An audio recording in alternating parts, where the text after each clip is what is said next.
साथीहरू, म आज तपाईहरुलाई लाँदैछु अन्जनी पर्वतमा, जहाँ हनुमानको जन्म भएको थियो।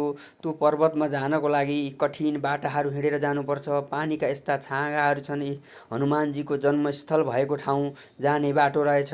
यहाँ पानीको झरनाहरू झरिरहेको छ। यहाँ मानिसहरू त्यो ठाउँमा पुगेर आउँदैछन्, कोही जाँदैछन्। पानीको असजिलो बाटो, साह्रै कष्टकर बाटोबाट हामी माथि जाँदैछौँ र यो बाटोबाट जाँदै गर्दा माथि एउटा पसल पनि रहेछ। यहाँबाट अझै माथि गएपछि पहाडको माथि रहेको हनुमानजीको जन्मस्थलको दर्शन गर्न पाइँदो रहेछ।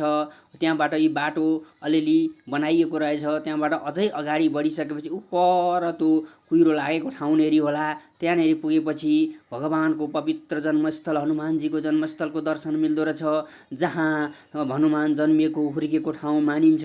र त्यो गुफाभित्र यही देखिएको त्यो सुन्दर गुफाभित्र हनुमानजीको जन्म भएको थियो।